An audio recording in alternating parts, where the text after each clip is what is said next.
Yun po yung kinagandaan pag may manok na po. Kahit ang daming ipot. Tapos, nilalagyan po namin ng date para yung, ayan, yun po yung, ito po, ano pa, last, nung 14, yan. Kasi pagka kinuha nyo yung, di ba, dapat talaga po lalagyan ng date. Pero yung eggs naman medyo matagal. Pwede namang mga 3 weeks pwede nyo pong hindi naman yan agad-agad nasisira na po. So, ayan. Yung ating mga eggs galing sa ating manok na 3. So, everyday may 3 eggs po kami. Ang init po today. Good morning po. Thursday today. Ayan. So, sila Ma'am and Dad, yung parents po ni Frank. Pumunta po sila sa beach na po kasi gusto maglakad-lakad. Tsaka gusto po nilang magpili ng restaurant na pwede namin kainan for... Nag-tweet na po kasi sila ng 60th birthday anniversary nila na po. Tapos, gusto po nilang i-treat din kami. Kasama kami pong 6 na po. So, mag-choose po sila ng magandang restaurant doon sa malapit sa dagat. At the same time, wala na pong wind. So, ayan. So, ang ginawa, yun, may papapulo pala tayo.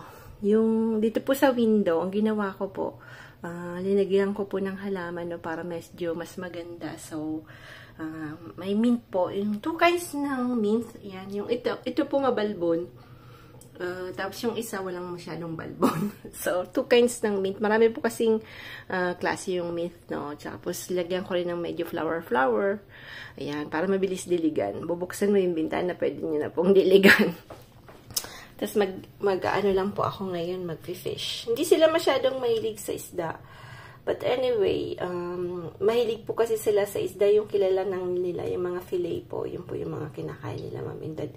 Hindi po sila sanay na makakita ng ulo, yung buong isda. Hindi po sila kumakain ng buo yung gaya sa atin. So, yung mga cultural, cultural differences natin na po. So, kaya... titingnan natin kung kakain sila nitong gagawin ko.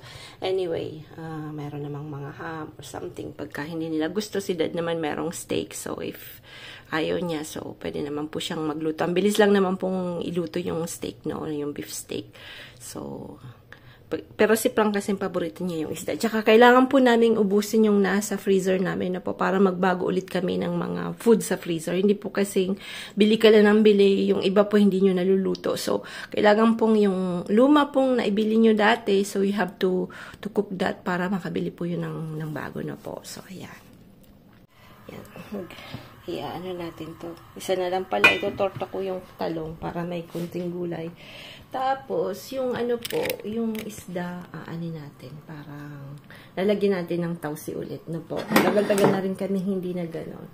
So, mamaya po darating si Osh. Kaya lang itong isdang to masyadong malansa. Hindi ko to masyadong favorite na po. Masyado po siyang malansa. Kasi yung durad po dito, dalawa yung klase. May durad na royal, and this one is the gray one. Kasi, yung Durad Royal po na wild, no, yung hindi po siya cultured, ano po siya, mas, ang mahal-mahal niya po, yung pagkatalagang nahuli sa dagat na po. Kasi yung cultured, galing po yan sa Greece. Sa Greece, hindi po nagkukultured yung France. So, galing sa Greece, mura po yun, kaya lang masyado naman pong yun nga, hindi parang naka-fish pan din siya na po. Nakapan po siya na naka-cultured. So, ang tataba. So, hindi natin alam kung anong kinakain nun. Anyway, minsan bumibili din po kami nun kasi minsan wala kang choice kasi minsan wala pong yung wild na po. This one, yung gray, hindi nila yan kinukultured. So, lahat wild po yan. But, the thing is, mas matinik po siya. Mas marami po siyang tinik. Tsaka medyo mas malansa. So, ang gagawin natin, lalagyan natin ng maraming ginger na po. So, para lalagyan natin sa tiyan yan, yung ginger. Tapos, pino.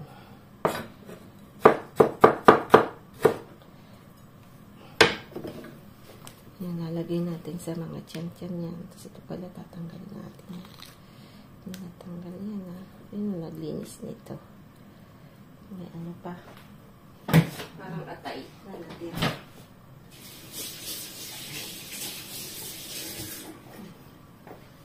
May isda ang kamay natin. So, yan.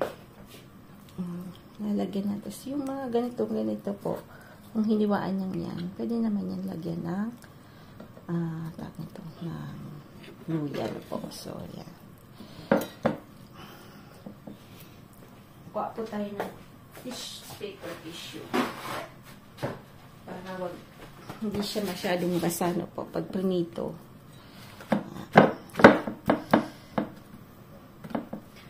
Na.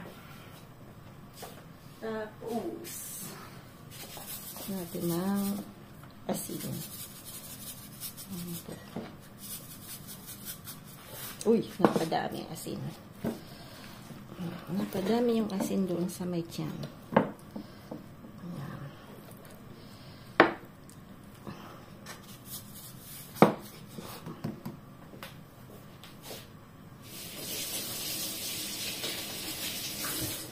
Lalagyan po natin ng maraming paminta rin yung tiyan yan. Kaya lang, wala na yata akong nag-routed. So, tingnan natin. Wait. Wala. Kasabahan kasi namin nandito sa mga dito. So, nakakagulo siya. Nakakagulo.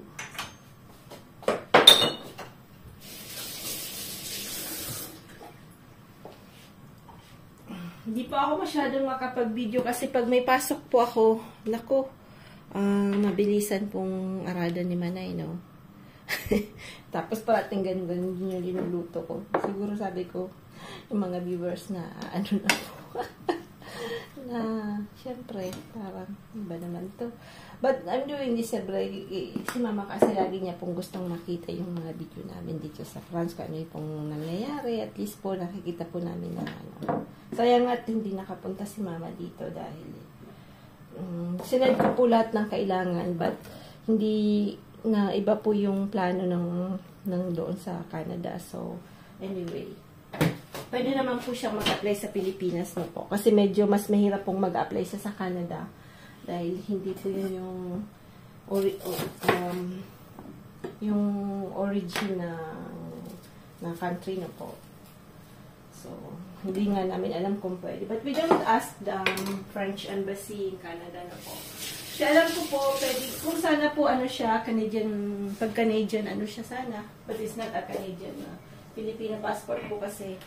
Kasi pagka yung European, Canadian, US po, hindi na kailangan ng visa na po.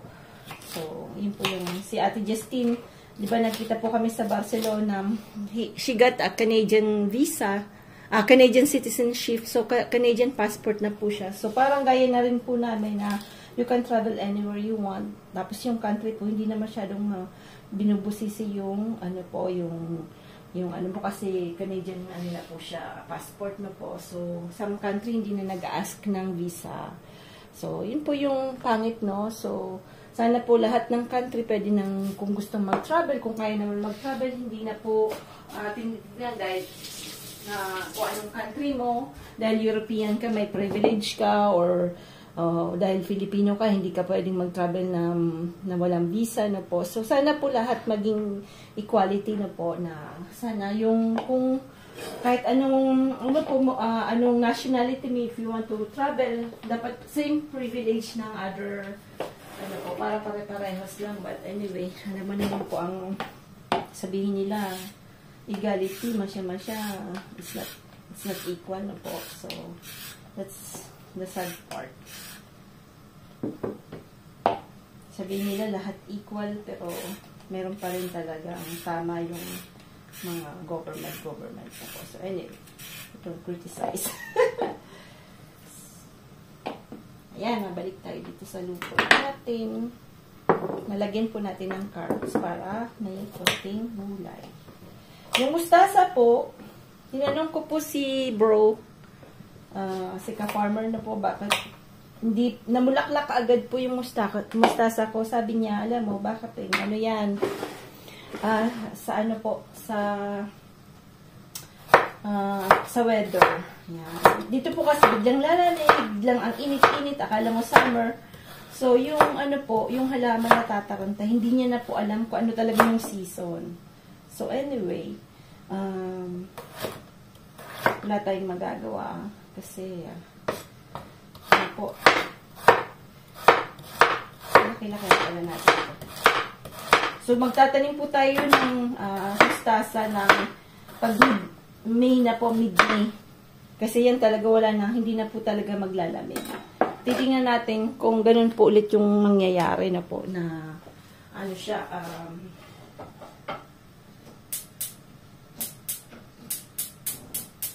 bigla po kasing namulaklak, hindi po siya nagdahon. So, yan po yung ating tawag nito, isda. Parang maliit pa na to. So, babaguhan natin. Maliit. Maliit siya.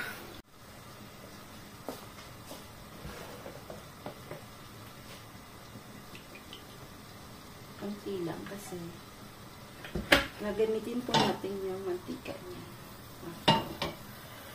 Piprituhin natin dyan. Papaladupin na natin yung ating fish. Hindi pa mainit.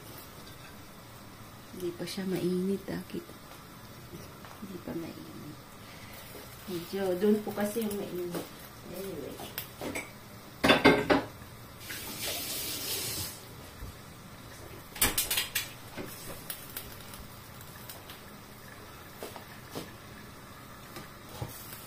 Dito po kasi yung mainit. Lagay natin dito. Kasi ayan. Mabilis na yan. Mas malaki po yung dito. Yung kalayo. Yung apoy. Kalayo. Kalayo. Bicolano po kasi ako. Bicol po kami, no? So, syempre, yung maternal language po, minsan talaga dumadali. Kahit 12 years old po, umalis na po kami ng Bicol. But I think nakalagay na yan sa ating sentido ng ulo na po. Hindi mo na yan nakakalimutan. Yan, kalayo ba? Yan, pumitilpik na siya. So, balik pa rin natin.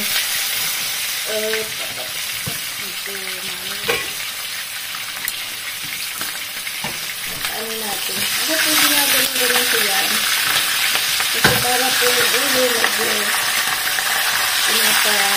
nilakas po kasi siya.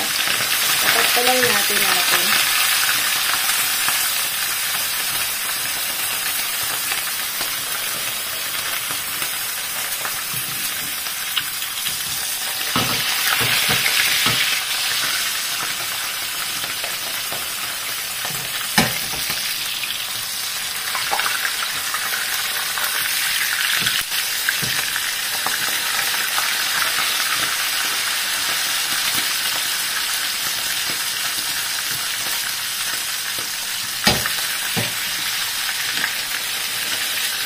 Para po yung tulak niya na malito-lito na po.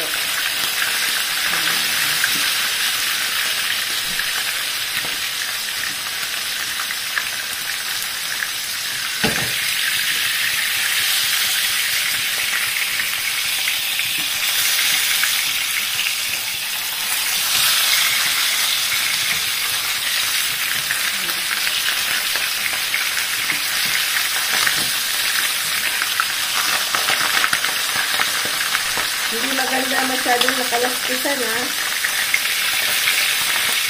Hindi ba nakalispis nito? Ito yung kalispis.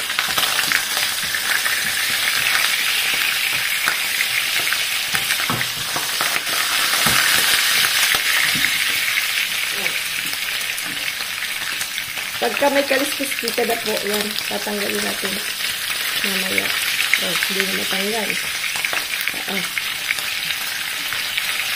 Pagod yung pagkakalispis na po. Tatanggalin natin yung fish.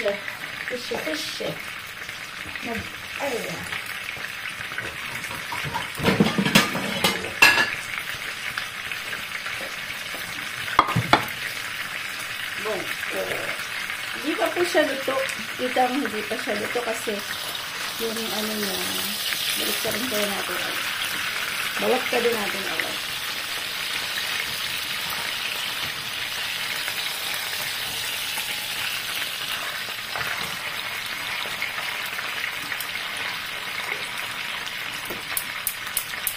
Pero maluluto din po yan mamaya kasi babalik natin dyan kasi gagawa po tayo ng sauce, no? Oh, mainit. Mainit ba?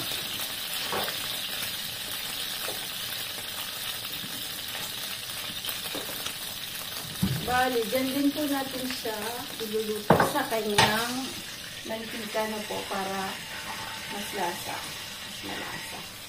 Tatanggalan lang natin ng konti. Ayan.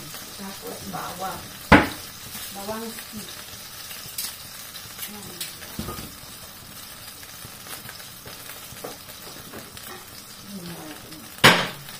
Bawang po yan. Bawang pala itong bawang.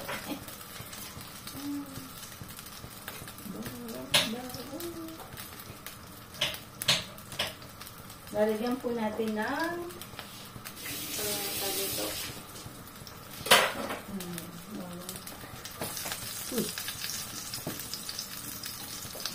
Shoot.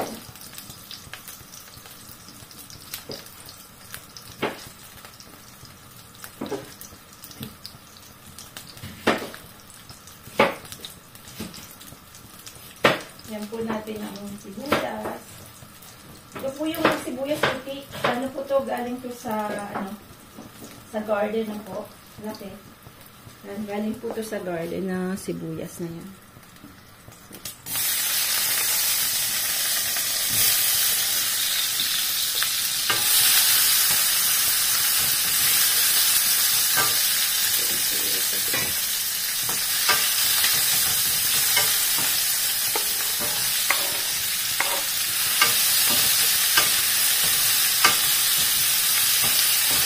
Dapat po yung luto yung carrots natin kasi sila ma'am and dad po hindi sila mahilig sa matigas na carrots na po. Kasi syempre po pag matanda ng ganyan, medyo mahina na po yung mga ngipin. Yan. Yun siguro yung reason na po. Kasi na po yung mga ngipin din nila. Medyo gaya ko, medyo reposo na rin. Hindi ka na talaga makakakain ng gayan dati. Pwede mong yung mga buto-buto na po. Ako hindi na kaya kasi puro na po. Yung gawa na. Yung may corona. So hindi na, medyo fragilized na yung ngipin.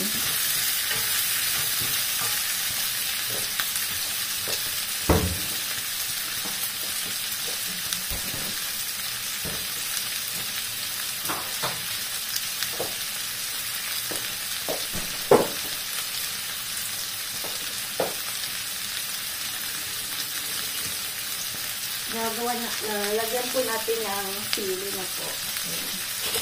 Gamitin na lang natin yung scissor.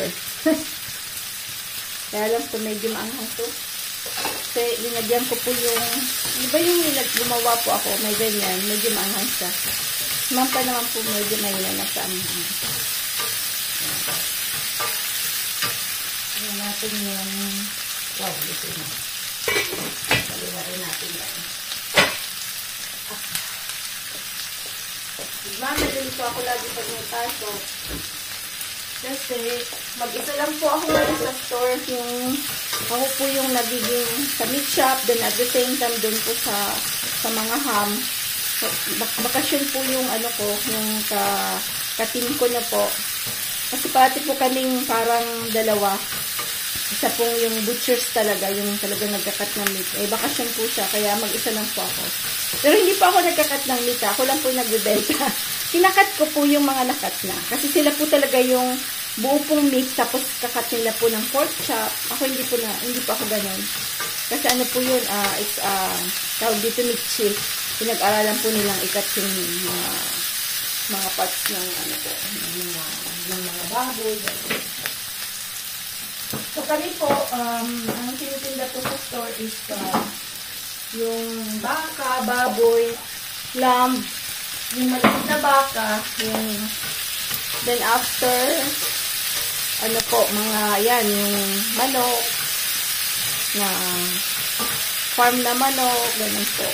Minsan po may pugo, pwede po mag-order. Ayan, ayan na po yung ano natin. So, nilagay natin to para yung lasa po ng gulay napunta doon. Lalagyan natin ng black beans. First time po nila magkain ng black beans. Nilalaman, indad na po. So, hindi natin alam kung magugustuhan nila. Baka hindi nila magustuhan. Lalagyan po natin ng suka. Huwag na yung sukang manghang kasi baka masobra yung anghang. Vinegar po. Ato. Kasi yung toyo natin, wala na toyo.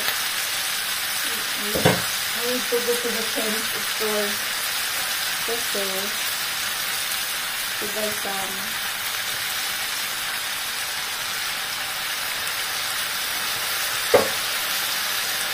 mamaya pa naman po ang uwi nila, mag-10 pa lang naman. 10 mag-10 na po. So, magaan pa po yun na medyo nagliliwalay sa dagat. Mahilig po sila sa dagat. Ay, natin ng konti kasi meron na po itong naman. Bango na po. Lalagyan natin na ng konting ng gulay na pang-garden. Pero mamaya ko na po siya lalagyan pagka malapit na kaming kumain. Kasi baka naman ma-overcook. Kapag sobra namang overcook yung pagkain, hindi naman ito ganun kasarap na po. So, mas maganda po talaga medyo hindi gaanong overcook kasi yung vitamins po na overcook din. So, yan. Mamaya pa kasi iinitin natin yan po. Ang buntot parang hilaw pa. Gagawin natin is tatakpan natin yan. Tumalahok, talahok yung lasa. Takapin natin. Mamaya ko po ulit yan. Para kila mag-indad na po. Kasi sila masyadong sanay sa white na po. So, kailangan laging may parang may sabaw.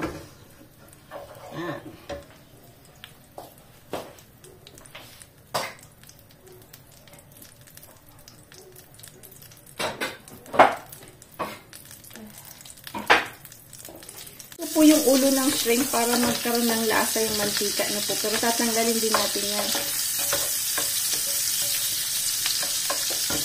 Para lang siyang magkarasa yung rice.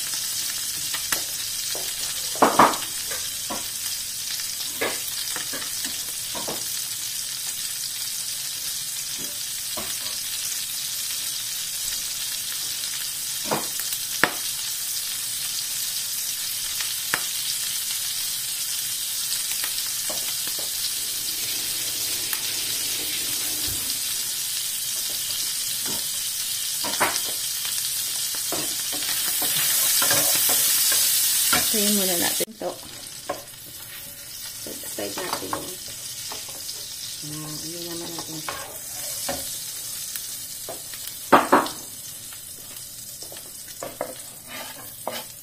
Kasi hindi ko po alam kung kakain sila ng ating sabi ko.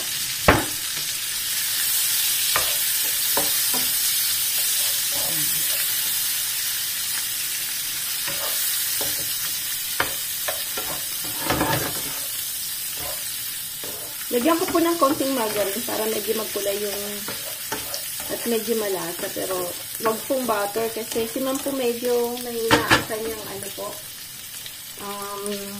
Minsan mayroon po siyang problem sa pagda-digest na po. So, dapat hindi masyadong grabing fatty or something. Mahilig pa naman siya sa butter. Which is hindi mo na pwedeng tanggalin na po kasi ganun po talaga yung mga French, mahilig po sila sa butter. May iba pong region, magluluto po sila sa butter. So, yun po yung pangluto nila. Pero, ano yun, culture nila po yun, no? Kasi yung butter mahirap i-digest. So, nalagyan natin ng itlog.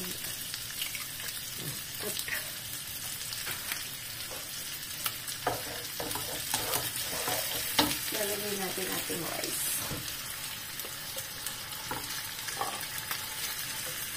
Ano lang po ito, madalian lang yan. Parang fried rice lang na ano lang. Rapid lang yan. Basta lang po magkalasa yung sabi ito, yung ano natin. Kasi yung tira po yan. Ayoko po kasi magtapon. Anyway, yung curry naman po hindi namin pinatapon kasi binibili namin sa nila. But you know, yung rice po dito is very expensive kasi yung binibili namin is jasmine rice. So, medyo mahal po siya. Kaya, kailangan po talagang huwag magtapon. Kasi yung iba nga pong tao walang makain na po. So, mahirap po magtapon ng pagkain. Baka mabusong tayo. Yun po yung natutunan namin kay mama, na pagkakain ka, yung tama lang, yung hindi yung takaw-takaw, tapos lalagyan sa ano po no. So, yun po yung sinural niya sa amin. Kaya pagka nakita niyo pong kumakain kami, so, talagang ubus po. Si Osh, ganyan po siya. Si Sam, medyo hindi. Si Osh, pag kumakain siya, clean plate po siya. Sabi namin, mercy for the farmer. I think of the farmers na yan. Napadaldan naman ako. Yan po yung ating. Lagyan natin ng konting asin. Kasi si Dad medyo matindi ang asin niya. Pero lalagyan niya pa rin niya ng asin. Himalayan salt. Kaysa may Himalayan salt. Yan. Pinkish. Yan. Para gusto niyo pong magkarang ano po, sabi ko, lagyan niyo po ng sesame oil. Kasi yung sesame oil, yun po yung pagkakain ka sa mga Chinese restaurant. Ang bango-bango ng rice na sesame oil lang yan. Yan. Yung grilled na sesame oil po yung oil na parang naka-grilled yung sesame. Yun po yung mabango.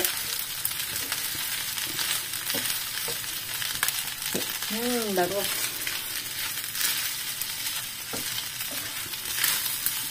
Yan. Tapos, lalagyan natin ng ating dahon-dahon. Siyempre, na dahon-dahon yan.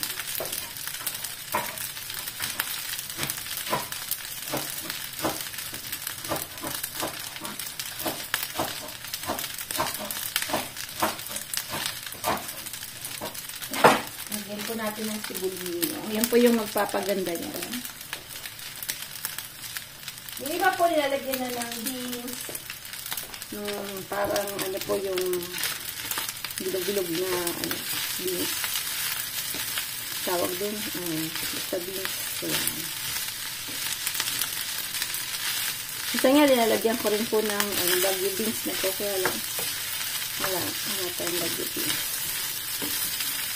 Yan lang po yung easiest na pwede nyo pong yung mga tira, pwedeng masarapan yung mga bata. So, ganyan po yung ginagawa.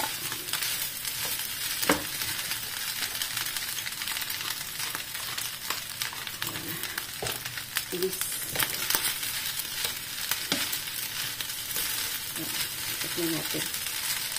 Tikman natin kung tama kasi.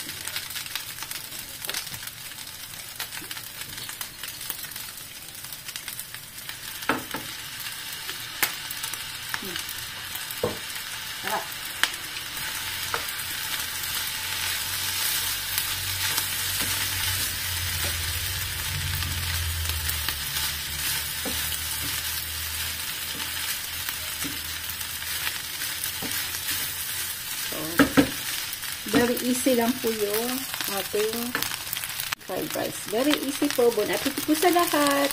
Yan. So, shrimp. Pag gusto niyo pong mas madaming shrimp, damihan niyo po yung lagay. Yan.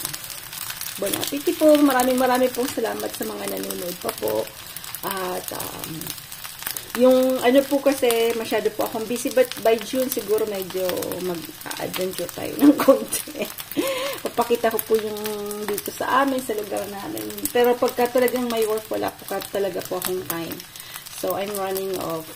Yung parang hinahabol ko po parati yung oras. Ganun po yung buhay ng mga nag-work na po. So, parang gaya din sa Pinas na po. So, tingnan din po kami dito. Ayan. Happy Thursday today. Ayan. Happy Thursday po sa lahat. Thank you for watching po. Po yung sitaw. Ayan. Kita niyo po ang sitaw. Ayan. Maliliit. Ewan ko kung matutuloy po sila. Last time po, medyo na late po yung ano nila. Kasi lumalamig pa. Yan yung problema sa amin.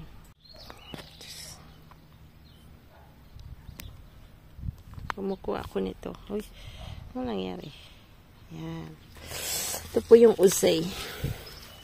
Sarap po siya sa mga ano po. Maasim po siya. So, I mean, I love that in the fish. Pero si mami dito gusto. So, yun. Tatabing niya na lang. Dami ko pong tinanim nito dahil paborito namin ni Frank. Yung mga leaves na vegetable po, gustong-gusto namin yung dalawang mag-asawa. Hindi po siya mahirap pakainin si Frank. I mean, I'm lucky for that. Ayan. Yan po yung garden natin. So, mabilis ang pakita lang kasi ano po, may pasok po ako. Ayan.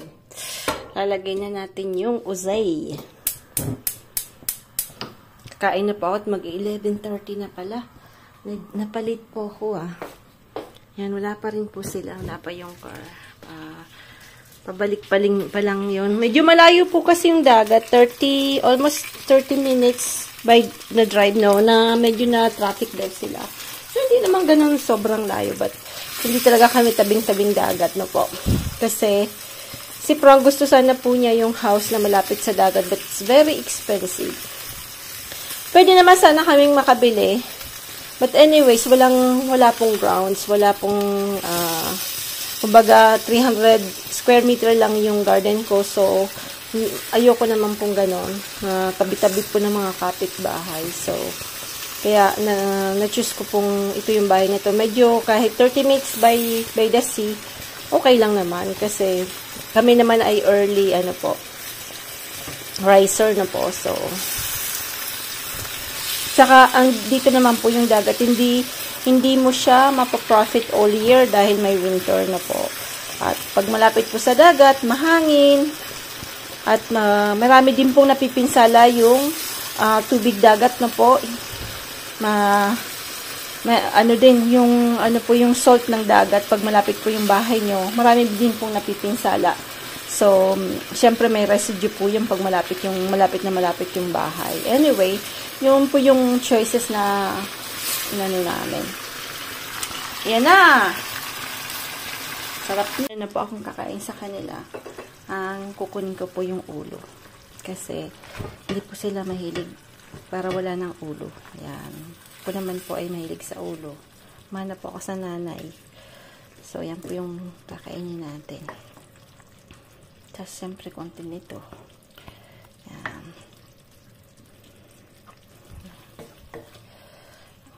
Titira natin sa kanila. Yan. Bon appetit po sa lahat.